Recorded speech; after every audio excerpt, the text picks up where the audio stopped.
आपको बताएंगे जनेवा कल एक बार फिर आलमी सिफारतकारी का मरकज बनने जा रहा है, जहां ओमान की सालसी में ईरान और अमेरिका के दरमियान बिलवास्ता मुज़ाकरात का दूसरा दौर शुरू हो चुका है। ईरानी वज़ीर ख़ारजा अब्बास इराक़ची एक तकनीकी वफ़द के हमरा स्विट्ज़रलैंड पहुंच चुके हैं, जहां तेहरान ने 60% तक यूरेनियम की अफजूदगी को महदूद करने और जौहरी प्रोग्राम पर समझौते का मस्बत इशारा दिया है। तहम ईरान ने वाज़े कर दिया कि मुज़ाकरात सिर्फ एटमी प्रोग्राम तक महदूद नहीं रहेंगे और अपने दिफाई मिसाइल प्रोग्राम पर किसी किस्म के सौदेबाजी की बात नहीं की जाएगी, जो कि इस पूरी मश्क में एक बड़ा डेडलॉक साबित हो सकता है। दूसरी जानिब मुज़ाकरात के बाहर सूरत हाल इंतहाई संगीन और अलार्मिंग है। अमेरिकी सदर डोनाल्ड ट्रंप की जानिब से ईरान के मिसाइल प्रोग्राम पर इसराइली हमलों की हिमायत के इंदिए ने खित्ते में जंग के बादल गहरे कर दिए हैं। सिर्फ धमकियां ही नहीं, बल्कि अमेरिका ने दुनिया का सबसे बड़ा एटमी तवानाई से चलने वाला बहरी बेड़ा USS जेराल्ड फोर्ड भी मशरिक़ वुस्ता की जानिब रवाना कर दिया है और 1 लाख टन वजनी इस तैरते हुए की आमद को माहिरीन महज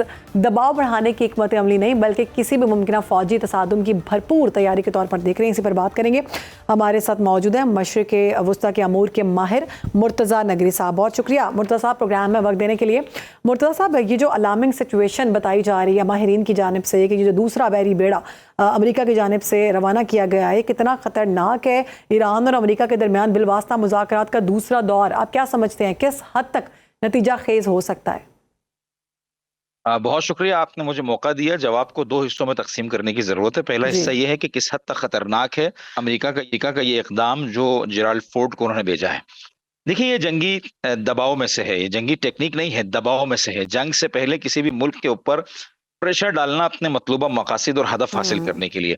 ये वही बहरी बेड़े हैं, जब ये निकलते थे अमेरिका से किसी मुल्क के खिलाफ, तो इसके निकलने के साथ ही दूसरे ममालिक के अंदर हुकूमतें तब्दील हो जाया करती थी, अमेरिका के अहदाफ पूरे हो जाया करते थे। अब अमेरिकी न सिर्फ एक बेड़ा आ रहा है, बल्कि 2, 3, 4। अब आप खलीज ओमान और इतराफ की जो सवाहिल है उनकी तरफ निगाह डालिए। कम से कम बहरी बेड़े और उनके इतराफ के साथ उनके साथ जो छोटे बेड़े होते हैं उनको मिला के कम से कम 40 से 45 के करीब तादाद है, और ईरानी हुकूमत अपने स्टैंड पर कायम है। मैं इसको एक दूसरे पर्सपेक्टिव में भी देखता हूँ। शायद अभी तक पाकिस्तान में इसके ऊपर बात नहीं हो सकी है, या दुनिया भर में कहीं पर इसके ऊपर बात नहीं हो रही है। मुझे ऐसा लगता है, मेरा नुक्ता नजर यह है कि अमेरिका तो हमला नहीं करेगा, क्योंकि अमेरिका का ये चारेकार नहीं है।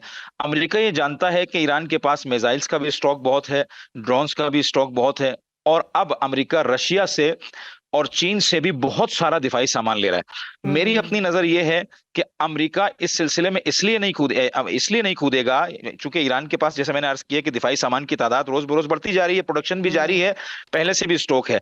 अमेरिका अगर इस जंग में कूदा तो अमेरिका को पता है कि ये उसके लिए एक ऐसा दलदल बनेगा जो न सिर्फ दिनों पर बल्कि महीनों पर मुहित जंग होगी, और इसके अंदर ईरान तो नुकसान उठाएगा ही उठाएगा, अमेरिका भी बेहद नुकसान उठाएगा। अमेरिका के सामने एक बड़ा मद्दे मुकाबिल चीन है, जो इस वक्त दिफाई एतबार से अमेरिका के मद्दे मुकाबिल आ गया है। बहरी बेड़ों के एतबार से, मिसाइल्स के एतबार से, टेक्नोलॉजी के एतबार से, जंगी जहाजों के एतबार से, एयर डिफेंस सिस्टम्स के एतबार से अमेरिका के मद्दे मुकाबिल आकर खड़ा हो गया। और अल्हम्दुलिल्लाह उसकी एक बेहतरीन मिसाल आपने पाकिस्तान और इंडिया की 5 रोजा जंग में चीन के जो दिफाई आलात हैं उनका तजर्बा आपने देखा।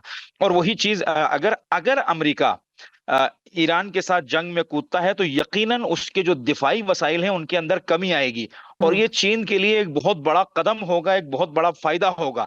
चीन अभी भी इक्तिसादी मैदान के अंदर अमेरिकी डॉलर को दबाने में और चीनी युआन को फैलाने में लगा हुआ है, और अगर जंग में भी अमेरिका कूद गया तो अमेरिका को अच्छी तरह पता है कि न सिर्फ इक्तिसाद बर्बाद होगी, बल्कि इनका दिफाई निजाम भी कमजोर हो जाएगा। तो अमेरिका जो ये छोटे मोटे ममालिक को लातीन अमेरिका के धमकियां देने में लगता है, ये सिस्टम भी इसके हाथ से निकल जाएगा और ये बदमाशी का सिलसिला हमेशा के लिए क्लोज हो जाएगा। तो अमेरिका समझदार मुल्क है, अमेरिका के थिंक टैंक्स मजबूत हैं, इसमें वो इंतहाई दिक्कत से काम लेंगे। मैं जो दूसरे पहलू की तरफ आना चाहता हूं वो ये है कि मुझे लगता है इस तरफ माहौल गर्म करके अमेरिका इसराइल को इंदिया देगा कि इसराइल इस जंग में कूदे, और इसराइल के लिए मुकम्मल बैकअप फराहम करेगा अमेरिका, इसराइल को आगे करेगा। क्योंकि इसराइल एक अरसे से इस कोशिश में है कि अमेरिका और ईरान के मुज़ाकरात कामयाब हों, नाकाम हों, और किसी तरह से ईरान के ऊपर हमले की फजा हमवार हो, जो इनकी जो डिफेंस स्ट्रेटजी है, या जो मिसाइल्स वगैरह की प्रोडक्शन में सुबह शाम लगे हुए हैं, किसी तरह से इसको रोका जा सके। तो मेरी नजर के अंदर पहला आपका जंग का जवाब यह है कि अमेरिका खुद बराह रास्त नहीं कूदेगा, इसराइल मुमकिन है, मुमकिन है पिछली दफा की तरह कि अमेरिका ने जैसे मुज़ाकरात में ईरान को लगाया और पीछे से इसराइल के जरिए हमला करवाया। अभी भी ये एहतिमाल 100% मेरी नजर में है कि अमेरिका खुद कूदने की बेवकूफी नहीं करेगा, लेकिन इसराइल को जरूर अंदर घुसेड़ेगा पिछली दफा की तरह। एक और दूसरा जो आपने जवाब मुझसे ठीक। पूछा कि ये कितना खतरनाक आपको लग रहा है मुज़ाकरात का सिलसिला, ये किसी करवट बैठेगा या नहीं, तो मैं समझता हूं कि इस वक्त अमेरिका के पास मुज़ाकरात की मेज पर बैठकर नताइज हासिल करने के सिवा कोई दूसरा रास्ता नहीं है, हम्म। क्योंकि जंग बराह रास्त अमेरिका कर नहीं सकता है, और यूं ही पीछे हट जाए तो अमेरिका के लिए रुसवाई का सिलसिला है। मुझे लगता है कि अमेरिका किसी न किसी एक सिलसिले के ऊपर आकर रुकेगा और मुज़ाकरात करके अपने आप को इज्जत के साथ इस दलदल से निकालने की कोशिश करेगा। तो ये सिलसिला मेरी नज़र में है जिसे मैं समझता ठीक हूं है कि मुर्तज़ा नकवी साहब, जैसा कि आपने अमली कहा कि होना चाहिए। मुज़ाकरात की मैंने भी बात की है कि मुज़ाकरात का सिलसिला नतीजा खेज होगा नहीं होगा, क्योंकि हम देख रहे हैं कि जो अमेरिका की जानिब से बातें की जा रही हैं वो ईरान को मंजूर नहीं है, जो ईरान की जानिब से की जा रही हैं अमेरिका को मंजूर नहीं होंगी। तो ऐसी सूरत में कंसेंसस जो है फिलहाल मुश्किल लग रहा है। ईरान की जानिब से 60% यूरेनियम की अफजूदगी को महदूद करने का इशारा, अब क्या समझते हैं आलमी बरादरी के लिए किस हद तक काबिल एतमाद है? देखिए, ईरान तो पहले दिन से न्यूक्लियर इश्यूज के ऊपर टेबल टॉक करने का ख्वाहां रहा है, और हम्म। ईरान इस मैदान के अंदर प्रैक्टिकली इन्वॉल्व रहा है और साबित किया है कि हम अहले मज़ाकरा हैं। उसकी बुनियादी वजह, जो ईरान पिछली दफा इनके साथ मुज़ाकरात में था, जिसमें यूरोप भी शामिल था, यानी जर्मनी, फ्रांस और ब्रिटेन और अमेरिका, इसमें से ईरान नहीं निकला है। इस मुज़ाकरात की मेज पर से अमेरिका उठ के निकला, और आखिर में जिन चीजों पर यह मुआहिदा तय हुआ था उन चीजों से यूरोप ने भी अपने आप को स्किप किया।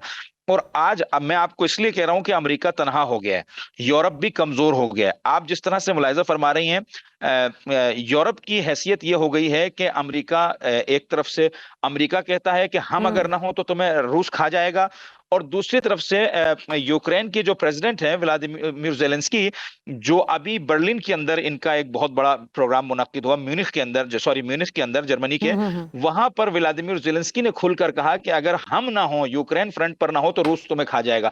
तो यूरोप का यह हाल हो गया है कि धोबी का कुत्ता, ना घर का ना घाट का, इनकी ये हालत हो गई है। वो इस तरफ खींचे चले जा रहे हैं, अमेरिका या उस उस तरफ खींचा तरफ? चला जा रहा है, दुश्मनी का ये पैमाना बढ़ता जा रहा है। तो मेरी अपनी जाती राय ये है कि ये दोनों ममालिक इस नहज पर पहुंच जाएंगे आखिर में कि ईरान के साथ किसी ना किसी सतह पर मुज़ाकरात करेंगे। उसमें मुमकिन है ईरान ने एक पेशकश और की है, जो आज मेरी नजर से खबरें गुजरी हैं ईरानी मीडिया के ऊपर। ईरान कहता है कि आप हमारे साथ इस न्यूक्लियर प्रोग्राम में बैठें, हम मना नहीं कर रहे हैं, हम बंद नहीं करेंगे, इनरिचमेंट लेवल को नीचे लेकर आएंगे, आप हमारे साथ बैठें, निगरानी करें। हम जो इस यूरेनियम की अफजूदगी चाहते हैं, उसका मकसद क्या है, उस काम के लिए आप हमारे साथ बैठें, इसको देखें, ताकि हम इसको अच्छी तरह से अपने मुल्क की फलाह के लिए, अपनी टेक्नोलॉजी की बेहतरी के लिए इसको इस्तेमाल कर सकें। ठीक। और दूसरी बड़ी बात, ईरान की मीडिया पर जो मुझे एक आध खबर सुनने को मिली, वो ये है कि अमेरिका भी चाहे तो सरमाया गुजारी, इन्वेस्टमेंट कर सकता है ईरान के अंदर या ईरान के एटमी प्रोग्राम के ऊपर। हमारे दरवाजे खुले हैं। तो ये एक बड़ा इशारा है ईरान की जानिब से, जो अमेरिका को शायद इस मेज के ऊपर खींच कर ले आएगा। खींच कर ला और मेरे ख्याल से अमेरिकी थिंक टैंक्स भी ये समझ रहे हैं कि इसराइल उनको इस दलदल के अंदर घुसेड़ने की मुकम्मल कोशिश कर रहा है, जिससे निजात का वाहिद रास्ता मुज़ाकरा है। क्योंकि जंग की सूरत में, मैंने जैसे पहले भी अर्ज किया, कि ईरान एक ऐसा मुल्क नहीं है कि जिसके ज़खायर महदूद हों। ईरान के पास भी जंगी एतबार से लामहदूद ज़खायर और लामहदूद टेक्टिक्स हैं। ये तो दूसरा, मुर्तज़ा नकवी साहब, ये तो वाज़ेह तौर पर हमने पिछले जंग में देख ही लिया था कि ईरान ने किस तरह से बहादुरी के साथ मुंह तोड़ जवाब दिया था इसराइल को।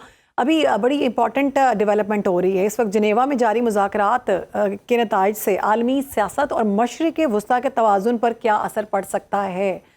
कैसा देख रहे हैं आप इस कॉन्फ्रेंस को?